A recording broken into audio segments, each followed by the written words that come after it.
Filipino culture is rich in traditions that reflect its people's values and history.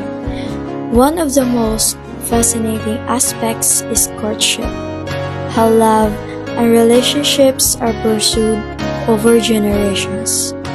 From serenading under moonlight to modern-day chatting video calls, let's explore how Filipino courtship has evolved over time.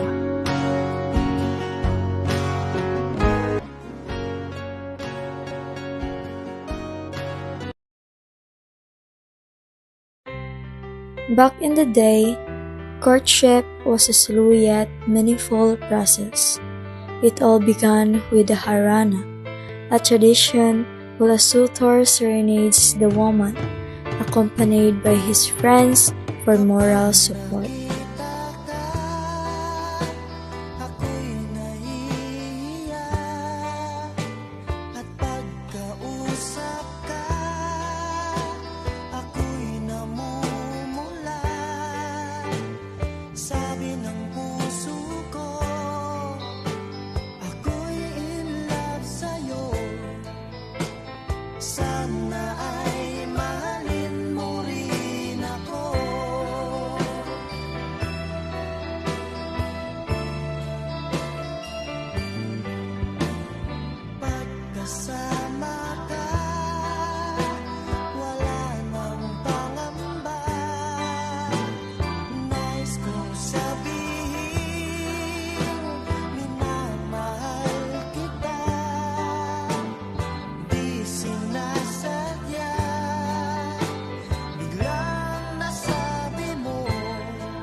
This heartfelt act was followed by gaining the family trust through pamamanhikan, a formal meeting where the man asked for the woman's hands in marriage. Courtship emphasized respect and patience, often spanning months or even years.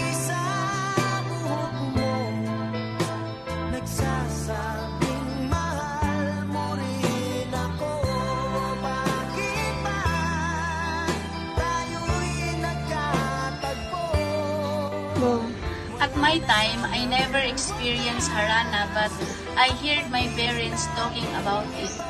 Harana is a traditional way of serenading a woman to express his love. The personal connection between the man and the woman was deep because of the courage and the effort shown by the man to his beloved. It has also a risk for rejection of a man if his feelings are not reciprocated. At this time, it may not be effective, where the norms and courtship has evolved because of the gadgets for today.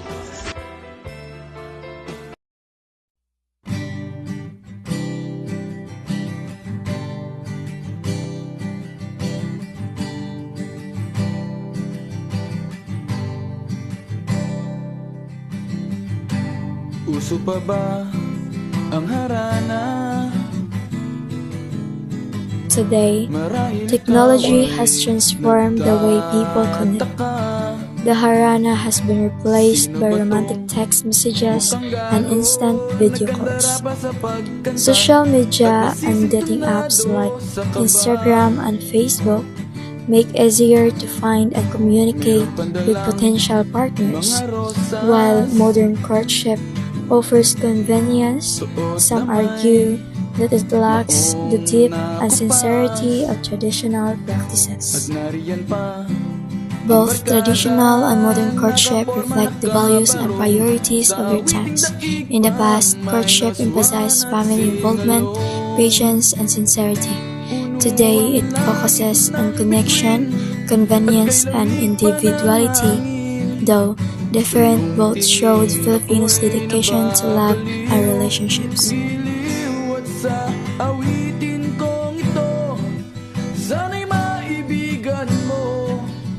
Ibubuhos ko ang buong puso ko